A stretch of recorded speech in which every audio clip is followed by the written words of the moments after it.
Good evening and welcome to the Melissa Cardinals Network. This is Trey Graham and Coach Matt Nally joining you from the dugout. We meet here every Monday evening at 5:30 p.m. for dinner, and it's a great night to come and learn about high school football, eat a great meal, and meet some new friends. Coach Nally, how about 7-0? Yeah, it's a lot of fun. It's a lot of fun. I was reflecting over the weekend and thinking about just, where this coaching staff has come from and how far these kids have come. I don't know why I thought about this, but I thought, wow, because for the most part, the coaching staff's been together for a long time, but for at least the last 5 years. And if we win on Friday, it's our 50th win together. Wow. So I thought, man, that is so cool. I should write that down. Yeah, I thought that was so cool. And so, I'm just so proud of them and what we've accomplished together over the past 5 years. But once again, we have great players and they help out too. So 7-0 on the season after the big victory over the Denison Yellow Jackets. 40-14 was the final score. 4-0 in the district. That is 21 consecutive district wins. Dang right. And you matched the all-time season start record. Back in 2008, Melissa started 7-0. You just matched that. And so you tied the best season start in school history. A few stats for the season. Nate Adajokins rushed for 1,060 yards, 12 touchdowns. It's not bad. Trevor Ham has completed 74% of his passes. That's really good. 1,564 yards, 25 touchdowns, and 1 interception. That's really good. That's really impressive. And as Ross Graham and I were talking on the air last Friday, I bet Jerry Jones would pay $40 million a year for a 25-to-1 ratio. No doubt. He has done such a great job of managing the game and seeing what the defense has given him and whatnot, and just, super proud of him and where his development has come from.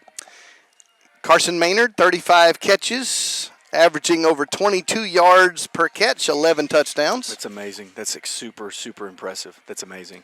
Lincoln Dunn, 43 catches, averaging 13 yards per catch with 6 touchdowns. Yeah, Lincoln is dynamite in a bottle. You never know when he touches it if he's going to go score or not. So, yeah, that's extremely impressive. Team offense averaging 468 yards per game. Mm-hmm. The ratio used to be 50-50, but now it's 52-48. 52% passing, 47 or 48% rushing, averaging 52 points a game and allowing 18 points per game. Both extremely impressive. I mean, that whole thing, once again, it goes back to the coaches coming up with a great game plan and the kids executing the game plan. I want to go back and talk about Nathan Adajokins real quick. I think his yard per rush is around 7 or 8 yards, and that 7.0. That is first off, that is amazing. But that is a testament to Coach Rosh and Coach Metter and those offensive linemen. I mean, such an unbelievable. I mean, that is something that I don't even know if happens in Pee Wee football. A kid can average 7 yards a carry, and 152 carries? Yes. That's amazing. That's so amazing. So, but yeah, once again, the kids are executing, and it goes back to 18.7 points a game with the defense. I mean, can you ask for anything better than that? You know what I mean? I know here in Melissa we've kind of gotten comfortable for scoring points and things like that over the years. So you mean every coach is not enjoying an average score of winning 52-18? Isn't that crazy? It's just that 18 piece of it is just mind-boggling. But Coach Hemsley, Coach Pennington, Coach Spann, Coach Wick, all those coaches on the defensive side, Coach Kiefer, they've done an amazing job. And it goes back to the kids believing in the scheme and then executing the scheme. So yeah, that's a staggering stat. We're going to meet our players of the game in just a moment. Defensively, we're going to meet Hayden Solomon, nose guard number 52. Talk about Hayden Solomon. I think with Hayden that a lot of people don't know is Hayden got hurt last year, and really he played with an injury for a little bit and then got to a point where he couldn't play anymore. It was actually halfway through the sock game. Hayden is a dynamic football player. extremely tough and things like that. I mean, he's a cowboy. So, I mean, he has the stigma of a cowboy, good, tough kid that, is going to ride for the brand and do all those things. But Hayden is a really, really good person, too. And once again, I'm talking about Melissa kids. Melissa kids, every Melissa kid is going to be a kid that's going to be great in the classroom. Every Melissa kid is going to be, a great teammate, and they're going to do their job. He is a fantastic teammate, and what we ask for those defensive linemen to do.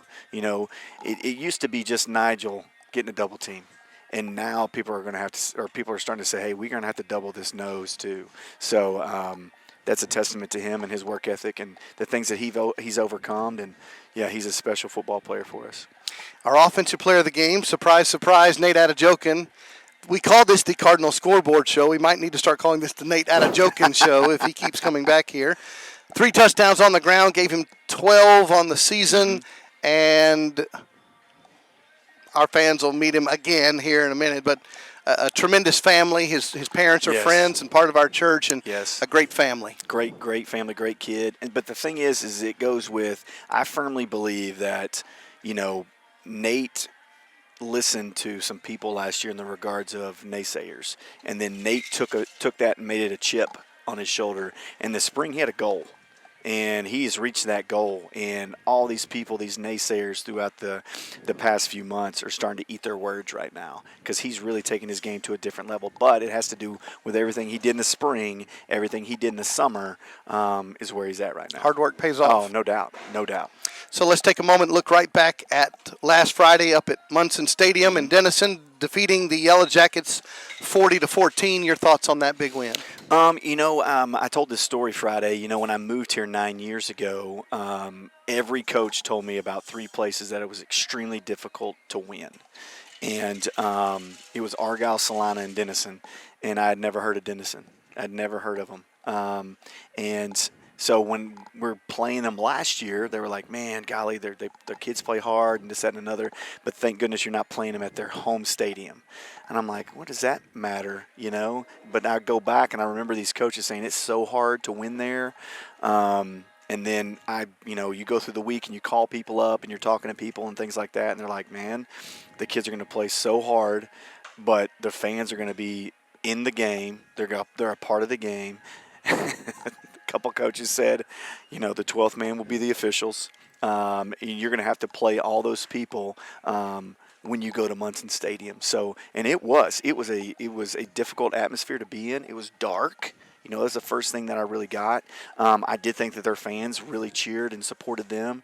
I won't say anything about the officials. I'm trying not to say anything ugly about anybody, but make a long story short, I thought it was a tough atmosphere to be in. And I said it at halftime. I was like, guys, I don't care if it's 26-14. Like, let's just get the win and get out of here. Because the whole thing, the whole situation, the whole environment, it just didn't feel good. So I'm glad we got out with a victory. But once again, it goes back to those kiddos doing the right thing and getting after it. It was a big win up in Grayson County to give the Cardinals the 7-0 record that we talked about. We're going to take a break. You'll get to meet our defensive player of the game, Hayden Solomon, and our offensive player of the game, Nate Adejokin, right after this. We do invite you to join us on Sunday mornings at First Melissa, 9 a.m. or 10:15 a.m. Find your information about our church home at firstmelissa.com. This is the Cardinal Scoreboard Show at the Dugout. We'll take a break and come back right after this.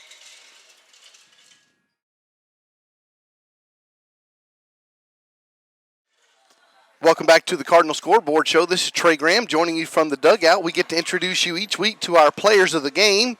And right now we'll introduce you to our first player of the game. This is on the defensive side. This is senior defensive lineman Hayden Solomon.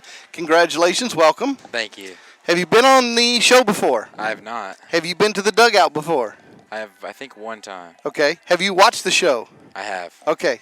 All right. So did anybody give you any tips? Like Nate's over there, did he give you any tips? He did not give me any tips. Okay. All right. Well, it's really, really hard. Can you do it? I can do it. All right. Good. Senior number 52, Hayden Solomon. How many years on the varsity? My sophomore year, I got moved up halfway through. Okay. But 2 full years my junior and my senior year. Okay. And who were your role models? Who did you look up to as a youngster? Definitely Justin Mays. Okay. And even with last year, Connor Bidmar. Okay. And what did they teach you? Justin taught me, because, I mean, he was super strong, obviously, but he wasn't the biggest guy, but he showed me how to play hard and just play to the best you could be. And then with Connor as well, he got hurt halfway through the season last year, but he taught me a lot because he's really fast with his hands and everything. It really helped me with my hand placement and just getting better overall. What makes a good defensive lineman? I think a good defensive lineman, you don't necessarily have to be the biggest, but size obviously helps. But I think it's your ability to follow through with your technique. Like, a lot of people can shoot their hands, but to be able to do that and be able to control that guy, even if you're not the biggest guy, but you get your hands and you can perform all these techniques and moves fast and efficiently. You have to have a little bit of speed, obviously, but to be able to really, what's the word, like, perfect your art with your hands. Your hands is the biggest thing. So when you are preparing for a game, are you watching film of the O-line from the other team? Yes, sir. What are you looking for? I'm looking for their tendencies and obviously their run concepts and everything, but just tendencies of the O-line. And like last week, one of the guards, I think number 64, if he was pulling, he would tilt his head and Really? look at where he's going to pull to. That's one telltale sign. So if he was pulling left, he'd lean his head left? He would, like, look over that way? Look at where he's pulling, and he would kind of rock pre-snap. That's what that one flag was for, because okay. he was rocking before. Okay. And did you find that on your own? Or did one of the coaches point that out? I found that on my own, but our coaches have pointed it out before, so I always like to look for anything that just helps you get that one step up on him. So it's a chess match. So what's the O-line doing to try to trick you? What they're doing, I mean... In general? In general, I mean, if they're watching my film... No, I'm just talking about you know, sometimes they pull play side, sometimes they pull off side to try to get you away from the ball. So is there a trick that the O-line does in general that you have to watch for? Yeah, pre-snap, they'll actually change their call. Like, there was one play, I think, last game. He went and tapped his hip to the guard, and then he's like, oh, check. And he wanted to get backside double with the other backside guard to get me out the play, obviously. But did it work? I don't think so. I think I got through. Not too sure. Okay. And what has Coach Nate Hemsley taught you? He's really taught me the importance of just knowing the play calls and playing as a team. Because if we can all execute or do our one job each, we'll be perfectly fine with it. Just stopping the run, stopping the pass, being prepared for anything and everything. What's your favorite class in school? Favorite class? I'm going to have to say history. Why? I think it's kind of like cool to me, just kind of think about it, and it's more of it's not like math where you're like guessing, like you can like see how, I like the backstory to it. I like the backstory to everything and how it relates to now and how it got to where we are now. Good. How long have you lived in Melissa? I've lived in Melissa since kindergarten. Really? The whole school time, huh? I have. Very good. So, siblings? I have an older sister. She just graduated college. She went here and played softball. And I have a little brother. He's in 3rd grade right now. Okay. And what do you want to do after high school? I'm not too sure. I don't know if I want to play football after high school or not. But I've also been looking into the welding programs around here. Oh, good. To get into that. Very good. And since Nate's over there, we'll talk to him in a minute. Who's the fastest guy on the team?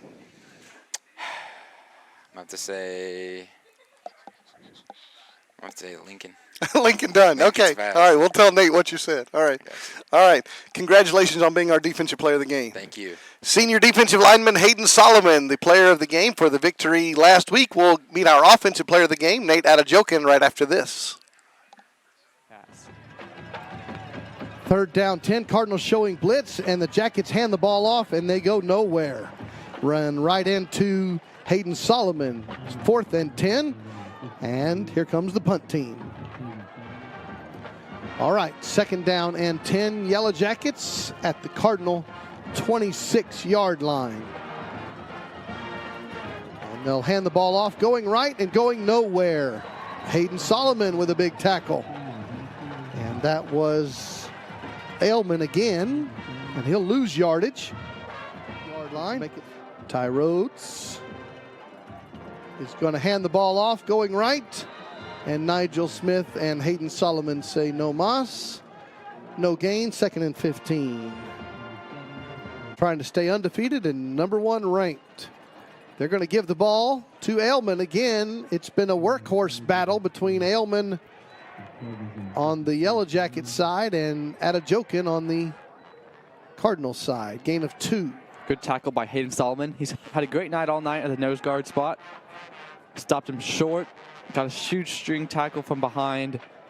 Prevented what could have been a long rush for Ailman. All right, 2nd down and about 4. Hand the ball off to Ailman, and he goes nowhere. 3rd down coming up. That's going to be Nigel Smith and Hayden Solomon on that tackle. Welcome back to the dugout. This is Trey Graham. You just heard from Coach Matt Nally. You'll hear from him again in a few moments. We're introducing you to our offensive and defensive players of the game. You heard from Hayden Solomon, our defensive player of the game, and now our offensive player of the game, running back Nate Adejokin. And between last year and this year, what is this, like 6 times, 7 times you've been here? I've lost count. Do you have a tab in the restaurant or anything? I probably do. Do you know what that means? Get my order every time I Get come your order? in. Okay. Yep. All right, so they ask you what the usual order is? Okay. All right. Now, we got to settle something. I think you heard your man Hayden Solomon just a minute ago. I asked him who's the fastest guy on the team, and he deliberated for a while, and then he came out with Lincoln Dunn. Now, before you say anything, when Lincoln Dunn sat right there, Lincoln Dunn said he was the fastest guy on the team. Oh, God. So, what's the answer? It's me. It's oh, really? We haven't officially raced yet, so we don't technically know. He has faster open times. But I think if I'm racing him, I'll beat him. Really? Yes, sir. Okay. I think we need to do a Melissa Cardinals Network, like 60-meter dash or something like that. You up for that? I'll be up for it. Okay, all right. 169 yards rushing, 3 touchdowns, and you're over 1,000 yards on the year. 1,060 yards, as a matter of fact, averaging 7 yards per carry, 12 touchdowns rushing. Do you remember what you said your goals were? 20 touchdowns rushing and then 2,000 yards. You said 20 touchdowns and 2,000 yards. You're over halfway there. Yes, sir. But you need some more games. So you got to win a bunch of playoff games so you can have some more games. Yeah. Is that okay? Yes, sir. All right. Talk about the big win over Denison. What was the key going in? I mean, we knew their team was going to be really physical. You know, they haven't won every game of the year, but they're not going to stop playing, you know, their heart's content. Like even if we're winning up big, they're still going to play to the end of the game. So we had to know that even if we're up, we can't let loose at any point of the game because they're really gonna try to get back at us. We've talked about this before, but you're the senior, you're the leader now. So you looked up to the upperclassmen. What's your role as a leader now, and how are you coaching up the younger running backs? I just got to let them know that even if, like, I make a mistake in game, it's not the end of the world, you know? Like, a lot of them make mistakes, and they think that they're not going to go in again or anything like that. I just got to let them know that you're still going to go in. We all make mistakes in game. Okay, that's a sort of a life goal, right? What about football coaching them? I guess definitely running with confidence, or like I had trouble with when I was a sophomore and a junior, you know, running behind like Ashton Mitchell-Johnson. That's when I started building confidence in running, so you just got to trust your abilities and the stuff you put in during the off season. And how's the recruiting? I heard a very important school came to see you. Yeah, Utah Tech, they offered. Utah Tech. Yes. I like Utah Tech, but you know that's not who I was talking about. You like Army? The Black Knights were there. There Yes, we they go. came to see you, didn't they? Yes, sir. Very good. Very good. So are you enjoying the process? Yeah, I like the process a lot. Yeah? Yes, sir. Have you narrowed your focus down? Not yet. I still got a few schools trying to talk to me, so I'm Okay. just waiting towards the end of the season Okay. when I could really show my skills. All right. And I think we talked about this when you were here last year, but some folks don't know, on Sundays you actually work with the kids ministry in our church at First Melissa. Talk about why you volunteer to help with the kids ministry. I love serving God, and I think my role on the football team, it gives me a little bit of notoriety. So those kids like to listen to me a little bit more, so I can talk about God and they'll actually listen. So. And what do you get out of that? Experience, I can talk to kids a little bit easier, let them know, and I also get closer to the Lord. Very good. While I'm at it. Very good. And favorite class in school? I ask you a lot, but what is it right today? Still English. Yeah? Yeah, the essays aren't that bad this year, so I can proudly say that. Very good. Well, you've had a great season. Congratulations. Our offensive player of the game for the victory over Denison, senior running back number 3, Nate Adejokin. We'll take a break and talk more with Coach Matt Nally right after this.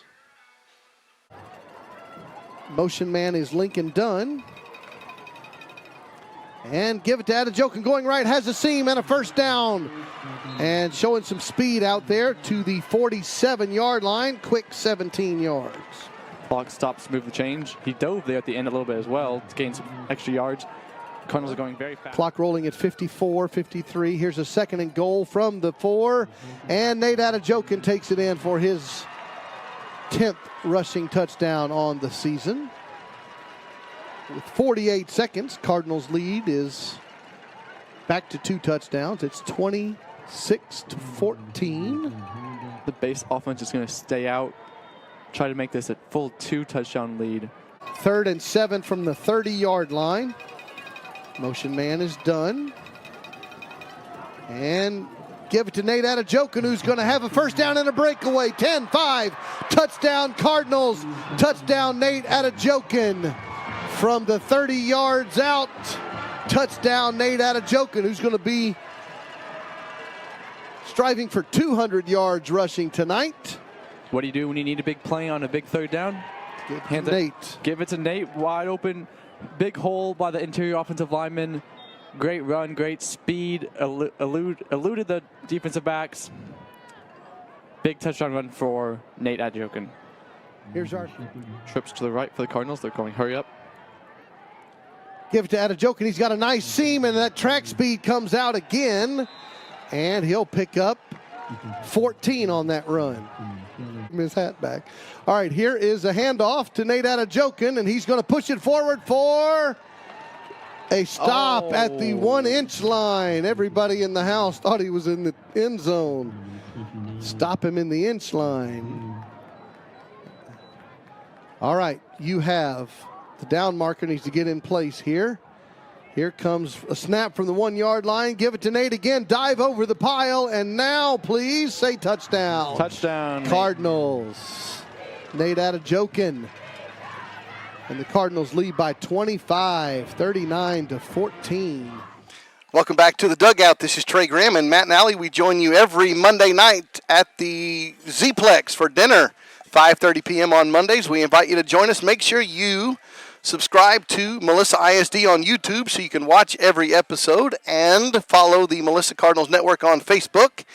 And, Coach, I don't know if you heard the little debate that was just going on. We had Hayden Solomon and Nate Adejokin, and I asked Hayden who was the fastest guy on the team. He said Lincoln Dunn. Yep. When Lincoln Dunn was here, I asked, and Lincoln Dunn said it was Lincoln Dunn. Mm-hmm. And I asked Nate Adejokin, who's the fastest guy on the team, and Nate Adejokin didn't say it was Lincoln Dunn. So I offered up we're going to do a Melissa Cardinals Network 60-meter dash or something like that. Yeah. So there's somebody out there that nobody talks about, and that's Grayson Donahoe. Really? He can fly. Really? He can fly. Obviously, Lincoln is probably an easy one to say. If you're a betting man, you had to put money on it. You would go with Lincoln. And then Nate would have to be in that conversation as well. They do both wear a gold medal from the state 4x100. That's correct. Yeah. Yeah. But if you wanted to take a shot and you were like, hey, I'm going to just take a chance here. Really? I'd put my money on Grayson Donahoe. Really? Yeah, he can run. He can run. Wow. He doesn't look like it. No. He looks like, when people look at us, they're like, I don't think they can run. What are you talking about? What are you talking about? Because I distinctly remember Winston Duke saying, if we have a chance to you run it or that guy run it, give it to him. Yes, I remember that. Okay. All right. The score was Melissa 40, Denison 14. You're playing the Greenville Lions this week. We'll talk about them in a minute. A few other scores. just get your reaction. Lovejoy 76, Crandall 0. You know, obviously Lovejoy's a good team, so we can't take anything away from Lovejoy and the things that they're doing. I know Crandall's having some issues right now with some things there, but obviously, I mean, I got to watch it on tape already. Crandall put themselves in a bad situation early and often, and a lot of it was self-inflicted. But don't get me wrong, Lovejoy is a great football team, but Crandall didn't help themselves out. How about Gunner 82, Howe 0? I want to call Walker Overman up. You know, he used to be here, now he's over there, and just say, hey, man, y'all are going to get some bullying reports on you guys. Yeah. Good night, America. When I saw it, I thought it was a joke. I thought, oh, there's no way. But at the end of the day, you have two coaches in the coaching round. You have that coach that's like, I'm going to score as many points on you. It's your job to stop me. And then you have the coach over here. It's like, all right, 40 is the same as 82. That's the same. So I'm going to make sure I get my starters out. I'm going to keep everybody healthy, but I'm going to develop kids too. So I don't know. I don't know that coach very well. We scrimmaged them 3 or 4 years ago, and they were a good football team. But I don't know him personally. I don't know what type of coach he would be. He just won his 200th career game. That's there. awesome. It's pretty That is good. awesome. 82-0, Gunner over Howe. All right, we'll talk about the Greenville Lions in a minute, but we have some friends here in the audience, and we got some questions from them. And so one of the gentlemen asked about your offensive line. Mm-hmm.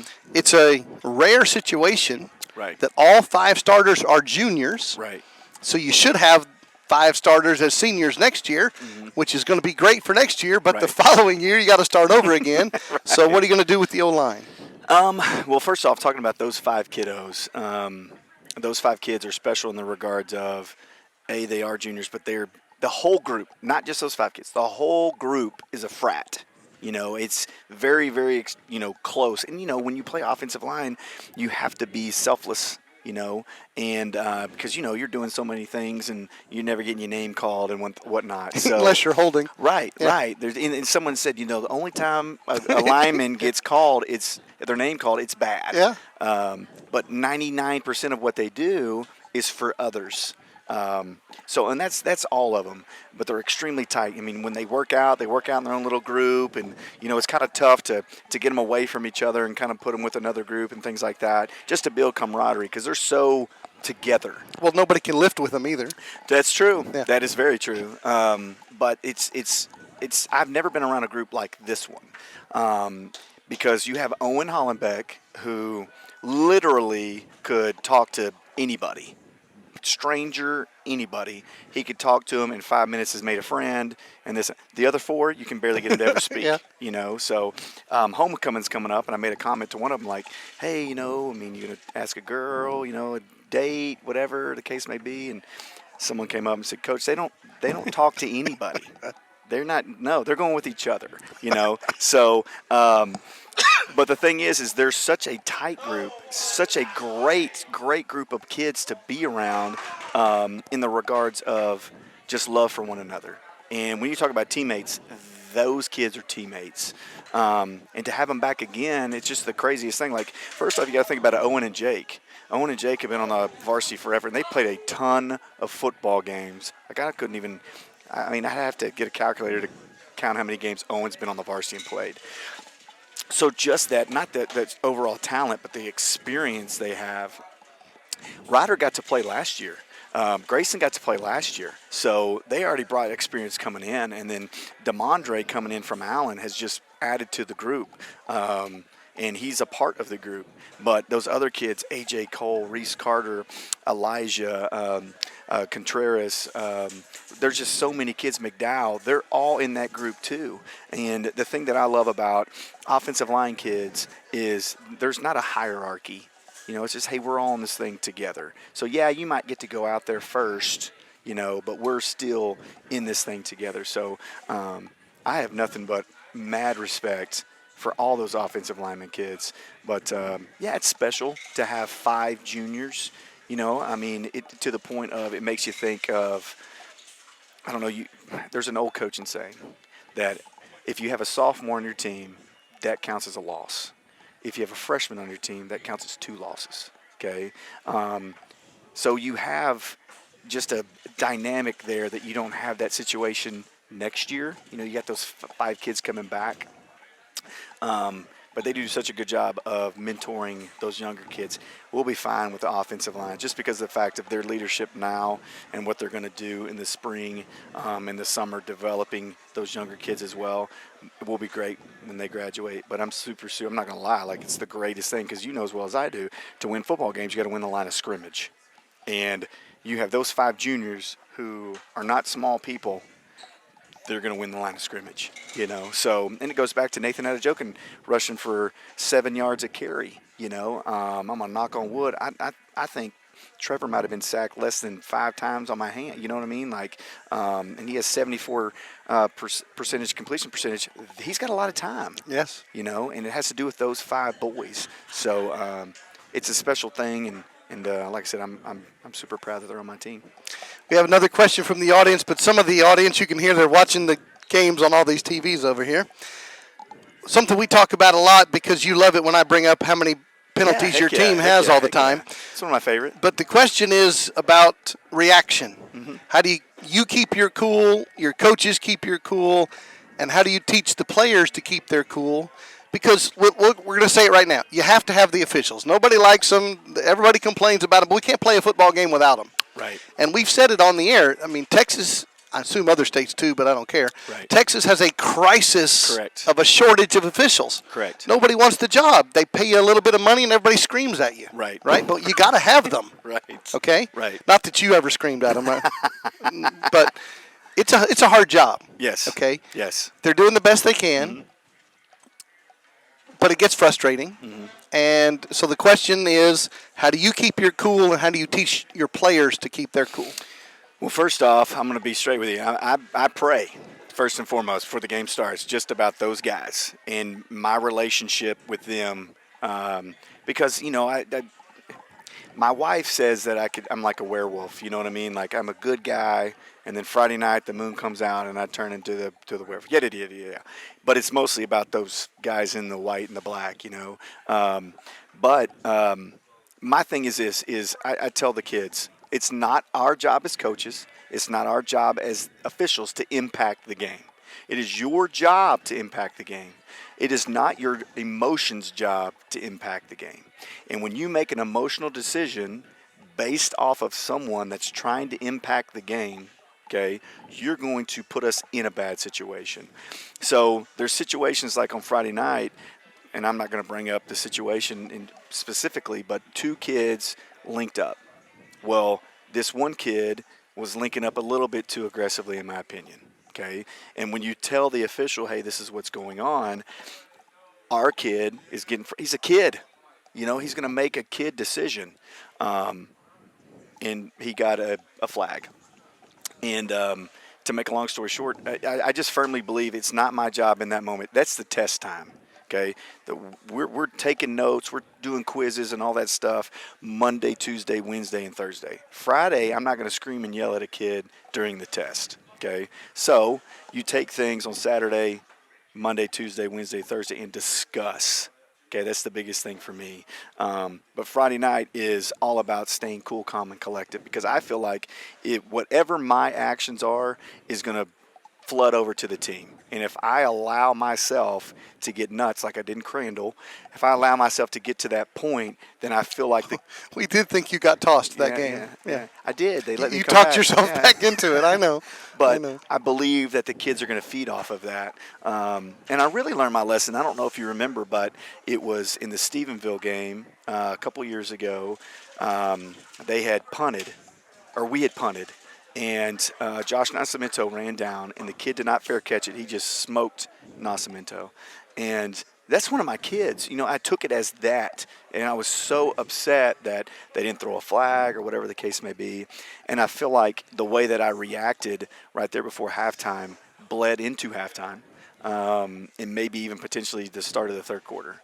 And that's when I was like, I'm not going to do that anymore. I felt like I was potentially a detriment to what we were trying to accomplish during that time period.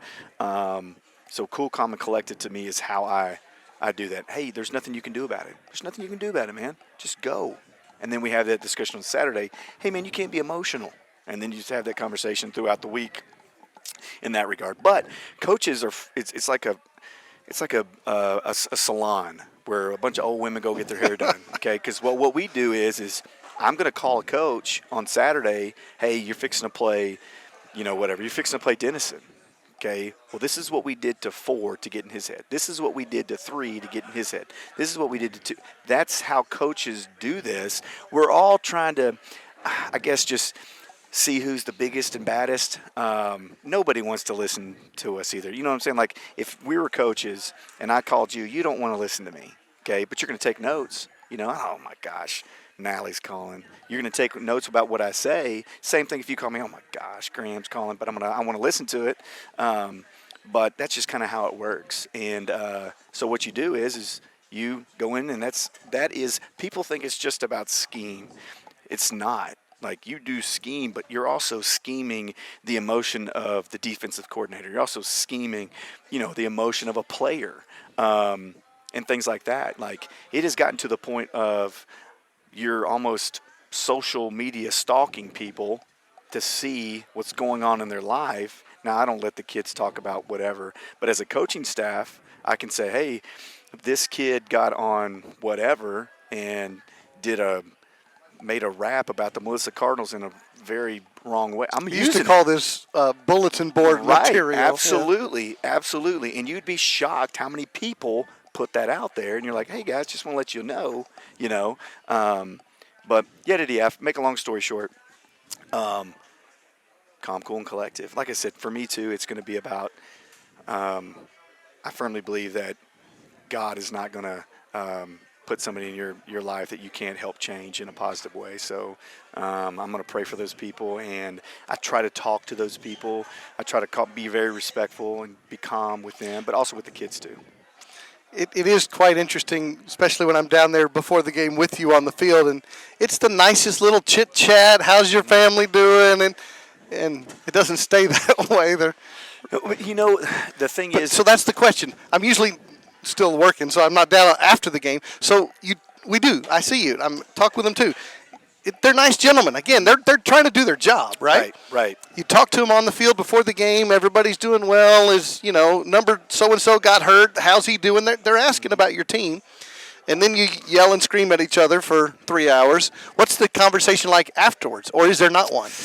There's really not there's not one after. They send a survey the next day. But for the most part, it's not like there's an old saying in coaching, like, I want to be, I'm your best friend until the week I play you. Right.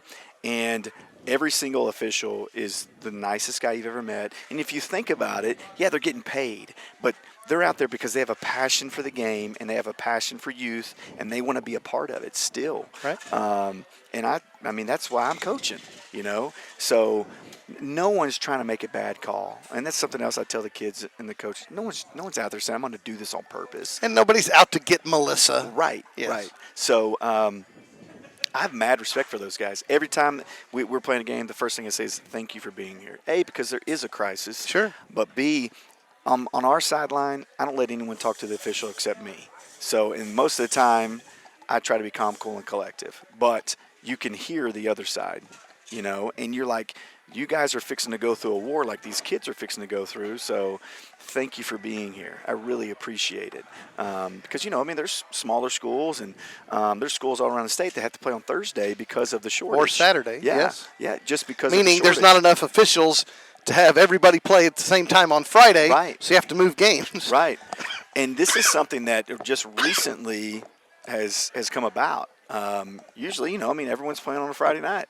But it's like you said, like I was a baseball official for a little bit, and I told myself I'll never do this again. You could pay me $1 million. I can't. You're listening to coaches yell at you. You're listening to parents yell at you, and you're like, when you're done, you just for feel $25, right? Yes. And you're done, you feel so belittled. You're like, I am a bad person. So go home with a complex. Yeah. Okay.